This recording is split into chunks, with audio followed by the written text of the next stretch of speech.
Другарчиња, сега ќе присуствуваме на еден час, но малку невообичаен. Освен учителката и учениците внатре има уште еден гостин. Да влеземе.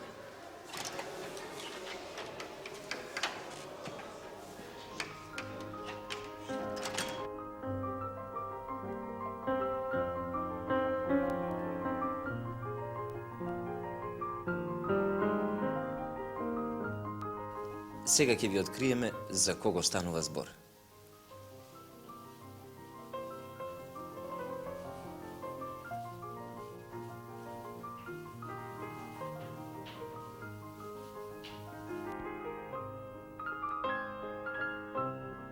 Ученици, денес во нашата средина е авторот на вашата омилена книга Белото циганче. Тој е авторот, Видо е Подгорец. Тој ќе биде присутен на овој час, а вие можете да поставувате прашања на кои што тој ќе ни даде одговор.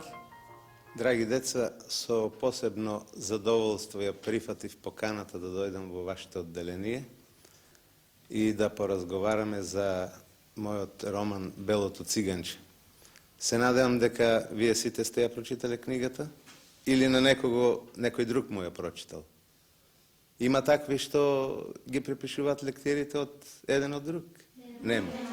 Добро, вие сте сите одлични ученици, како што разбрав пред почетокот на часот. Па повелете она што не е напишено во книгата, односно она што сте сакале да биде напишено или според вас испуштено, прашајте доколку јас ќе соумеам, ќе ви одговорам на сите ваши прашања. Важи така, нели? Добро.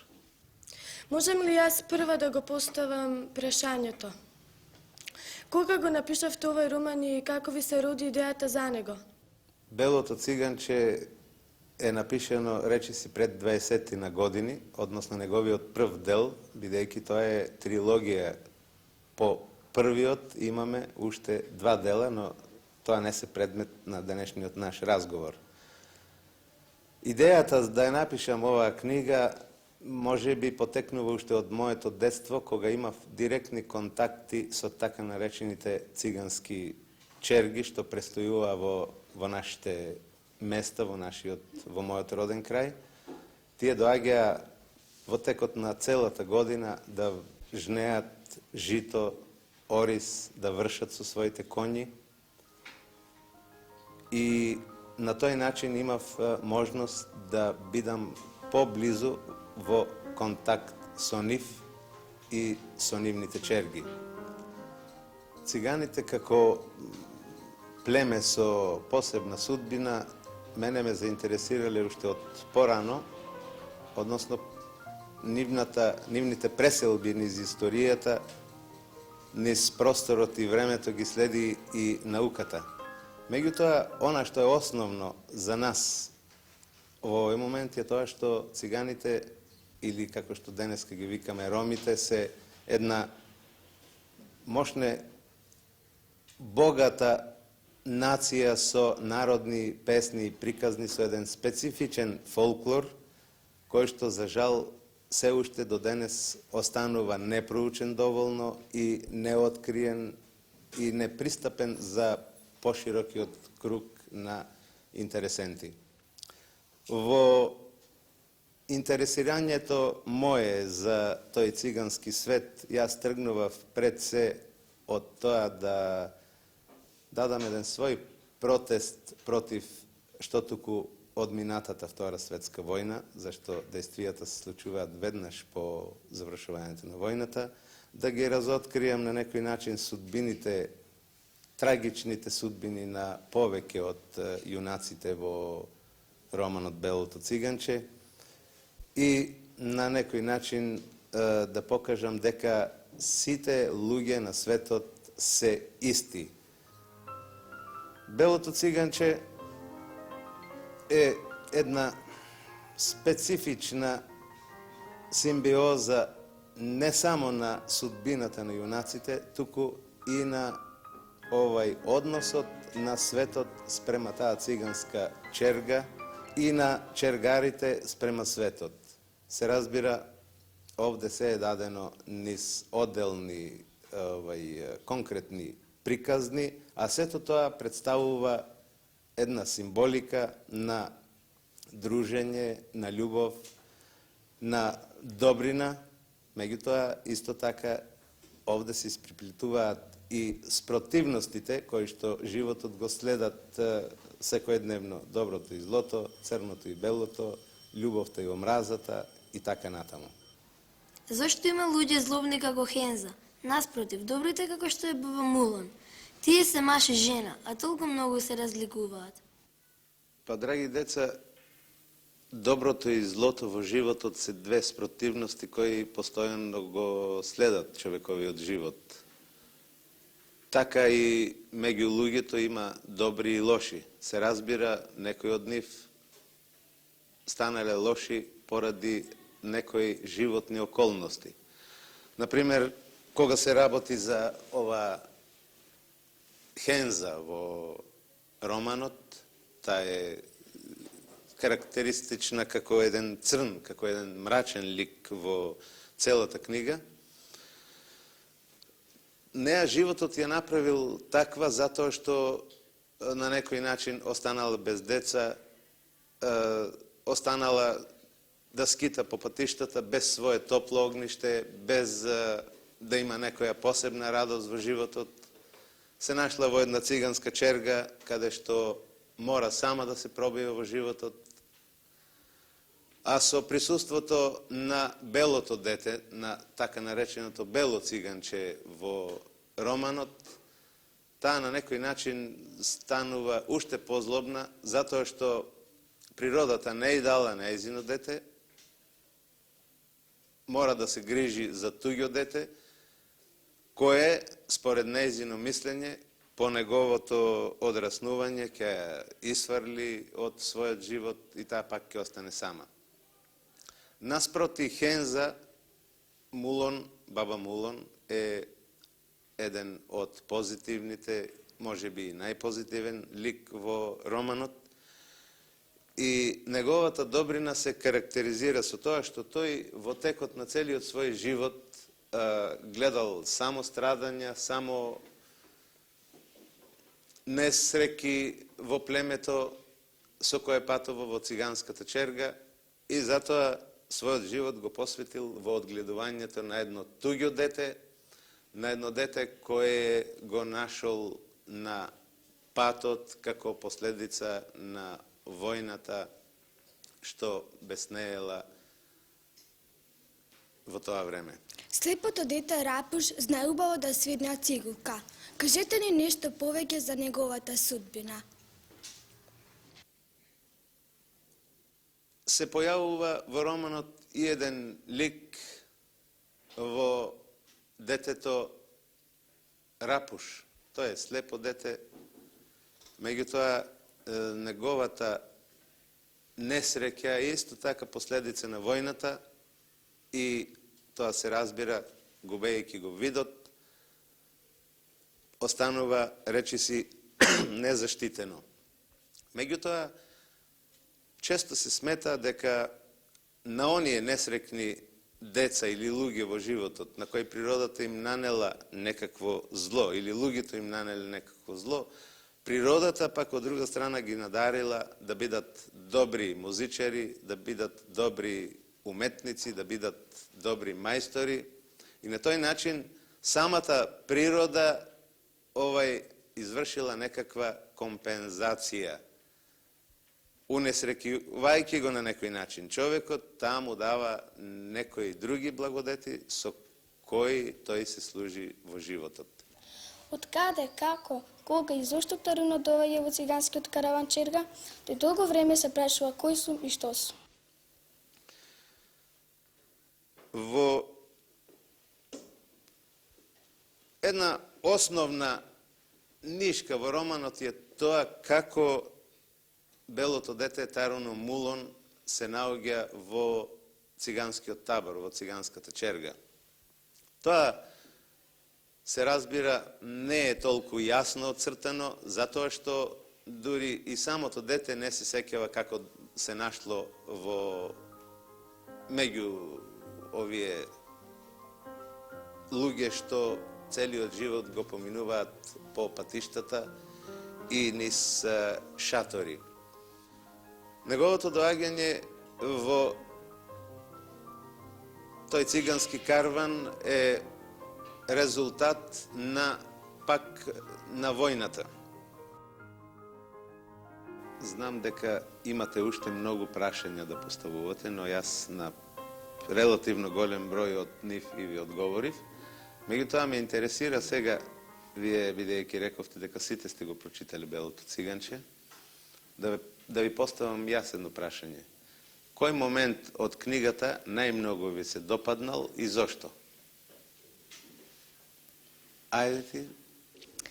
Мене ми се допадна повеќе моменти од книгата, но најповеќе ми се допадна местото каде што Бреско се изгубува, а потоа повторно доаѓа во циганскиот караван. Циганите живееле во колиби и нивните коњи биле надвор од колибите и едно утро кога Таруно станал, забележал дека Бреско го нема. Бидејќи тој многу го сакал ова конјче, многу бил тажен и се правил само да го најде своето сакано конјче. Но една дождлива вечер, додека Таруно спиел, околу полноќ тој слушнал шум и станал. Видел низ отворената врата од колибата, забележал пред себе еден конј. По тој тоа успел да го препознае дека тој конј е малиот Бреско, но сега израснат и голем конј. Но во еден момент конјот повторно се изгубува и се враќа во шумите на Мадра, а Таруно повторно останува тажен.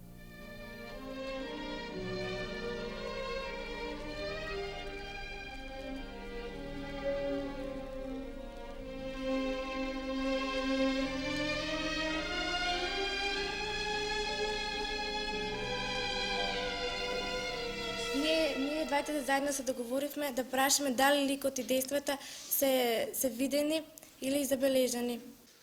Пред да одговорам на вашите две прашања, прво да и се заблагодарам на вашата другарка за убавото пронајдено место во Белото циганче, односно токму таму каде што Бреско исчезнува и се враќа во чергата. Ликовите и настаните во романот се и измислени и не сосема измислени, затоа што во детството, како што одговорив и на некои прашања од вашите другари од порано, некои настани сум доживеал и јас во детството, сум бил во близина на циганите, сум ги слушал нивните песни и приказни, така што многу ликови се земени и конкретно од тие черги што сум ги познавал некојаш во животот. Меѓутоа, литературата, како што знаеме, не се гради само врз она автентичното, туку тоа е збир од повеќе животни околности, од повеќе ликови и карактери кои што се среќаваат во животот и на тој начин се создаваат така наречени типови во литературата. А љубовта на Таруно спрема конјчето, Бреско, тоа е една природна појава во животот. Знаеме дека децата најмногу сакаат во своите најрани години да дружат со животните. Не само со конјчиња, не само со јагниња, туку почнувајќи од најраните денови во детството со мачиња, кученца и така натаму, а посебно конјите се благородни животни кои што на некој начин му се верни придружници на човекот, негови помошници и тие на некој начин со нив му е поврзан целиот негов живот, особено ако тие луѓе живеат на село. Нашава средба со писателот Видое Подгорец ќе биде, верувам, уште побогата, уште поубава, ако чуеме еден инсерт од романот Белото циганче. Тука е артистот Мите Грозданов, па да го замолиме да ни го прочита. Со крилјата на птичите јата летото одамна беше одлетало на југ. Таму кажуваат оние што изврвеле долги патишта и што виделе повеќе свет, никогаш немало зима. Лето. Чистото лице на небото го покрија сиви лиши. То сега личеше на окосена, гола, пуста ливада по која од време на време ветрот разнесува на собрани пластови сено. Не беше веќе она сино, бескрајно платно, ноќе попрскано со звезди. Не. Тоа веќе со ништо не го привлекуваше погледот. На добраното поле прелетуваа јата црни птици, гракаа, изгладнети, бездомни и накострешени. Луѓето од нашиот караван го загубија ведрото расположение. Смејата спласна. Веселите извици секна, молкнаа песните. Ни рапушовата цигулка не беше веќе расположена за свирка. Нашата черга со нескриена загриженост го очекуваше најлошото годишно време — зимата. По брегот на реката, покрај која патувавме, редица жални врби ниско над земјата ги веднеа своите голи гранки.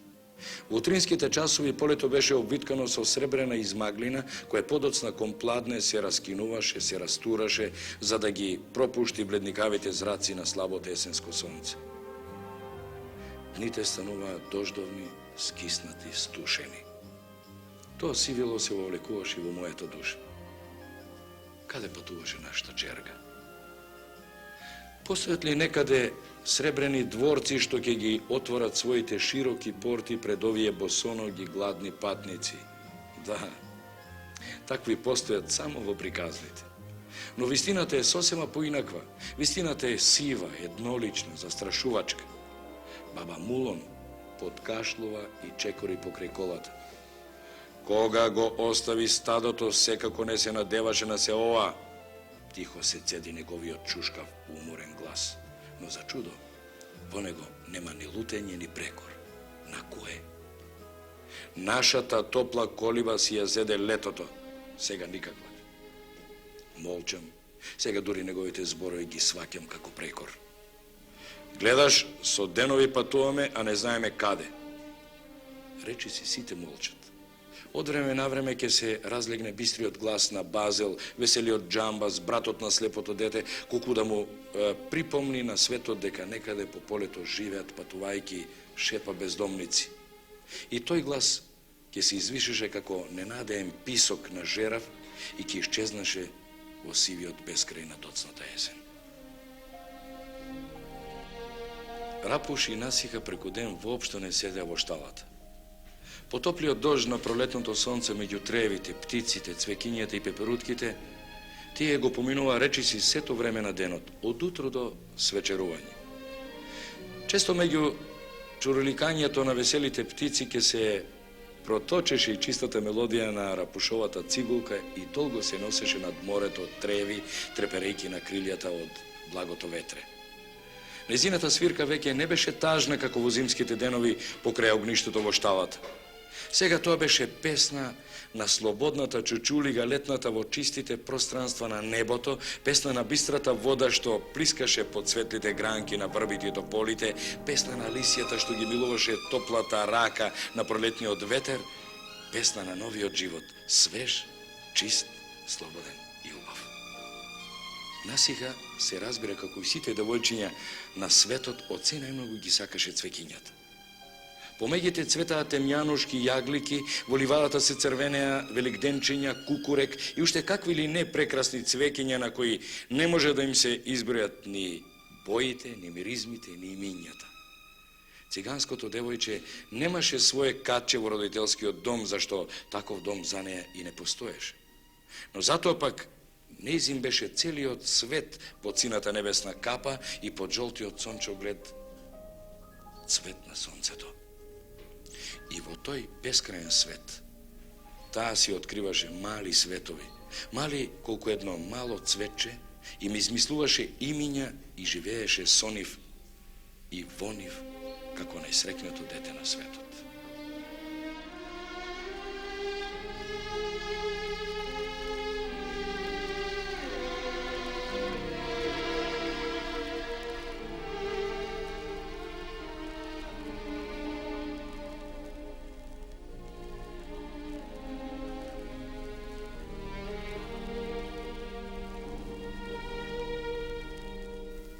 Драги деца, часот по лектира е завршен. Јас ви благодарам што ме поканивте да присуствувам на овој час на кој се обработуваше романот Белото циганче и благодарам и на вашата наставничка за срдечниот прием. Ви благодарам на убавите прашања, а не знам вие колку сте задоволни со моите одговори. Меѓутоа, гледам дека има повеќе заинтересирани да поставуваат уште прашања, но за најлюбопитните овој час можеме да го продолжиме и некаде на друго место и во друго време.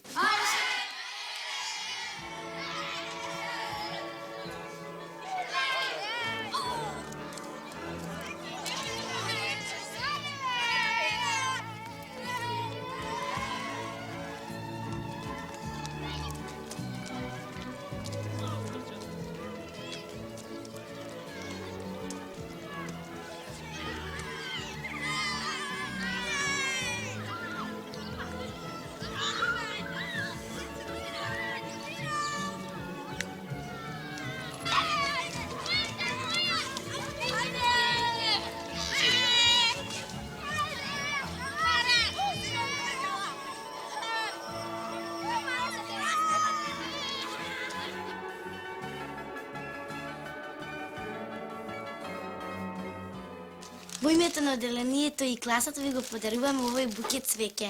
Благодарам. Првиот снег е навистина голема радост за сите деца. Тој представува радост и за нашиве другарчиња, меѓутоа ти покрај радоста на снегот изразија голема желба разговорот да го продолжат со Видое Подгорец во неговиот дом, односно докрај да го завршат разговорот со него, да го запознаат и просторот каде што тој ги пишува најголем дел од неговите дела. Па еве, јас мислам дека доволно зборував, малку простори за вашите прашања. Овој роман е преведен на многу светски јазици во многу земји на светот. Зошто токму оваа книга, а не некоја друга од вашето творештво, е толку популарна и барана? На досегашните прашања во училиштето јас ви одговарав и мислам дека ќе додадам само ова, дека оваа книга по тема е навистина нова и доколку сум запознат со критиките во другите држави кај што се појави Белото циганче преведено на тамошните јазици, се мисли дека темата пред се циганскиот живот, начинот на нивното разбирање на светот и на реалност околу нив е основната причина што Белото циганче е преведено на повеќе од 20 јазици во Југославија, во Европа, па и во светот. По првата книга Чергари напишавте и втора и трета, Жет за слободно, односно Белек. Со тоа е завршена трилогијата Белото циганче. Дали ќе продолжите понатака да пишувате? Белото циганче всушност не е завршена книга. Ова е трилогија за сега, но јас работам веќе на уште следната книга, на уште една книга. Не знам како ќе се вика, меѓутоа ќе го продолжам исследувањето на животниот пат на Таруну Мулон, односно тој веќе не се вика Таруну Мулон, затоа што ја пронаоѓа мајка си и својата сестра. Тој ќе стане народен учител во времето кога во нашата држава се градеа урнатините од војната, кога се поставува темелите на школството и спрема тоа Белото циганче нема веќе да биде Бело циганче, но секогаш ќе остане со мислата и со чувствата врзан за својата черга, односно ќе остане секогаш доследен на оној свој живот. Што ќе ни порачате на крајот нам и на сите наши врсници? Деца, пораката е една, да бидете секогаш добри. Вие, бидејќи сте љубопитни за книги, за литературата, би требало повеќе да читате, а оние што сакаат да успеат во литературното творештво, навистина треба многу да читаат, а помалку да пишуваат. Односно, да пишуваат толку колку што чувствуваат дека нешто треба да се напише, нешто што не може да остане во душата. И се разбира, најпрво ви пожелувам да бидете добри ученици, да го завршите одделението 6, да преидете во 7, во 8 и да бидете добри граѓани на оваа наша социјалистичка татковина. Јас мислам, ова е навистина убав крај за разделба, само со тоа што јас би сакал малку да го одгатнеме овој нов лик кој што се појави во нашето мало дружење. Видео ќе сакаш ли да ни кажеш кој е ова убава девојченце која што речи си цело време не се одвои од тебе? Тоа е мојата најдобра другарка, односно мојата најстара внука, за која има дедо напишена една книга песни, се вика Туника, и сега на дадичките Туника ќе им подели по една книжка. Таа книга веројатно ќе остане вистински спомен, како што овие ваши нови пријатели оставија по еден цвет за вас. Веројатно книгата ќе биде најубавиот спомен и најдолготрајниот од оваа средба. Па еве јас да ви заблагодарам за присуството во оваа наша емисија и се надевам дека ќе предизвикаме навистина голем интерес кај сите оние што досега немаат прочитано ваша книга. Ви благодарам.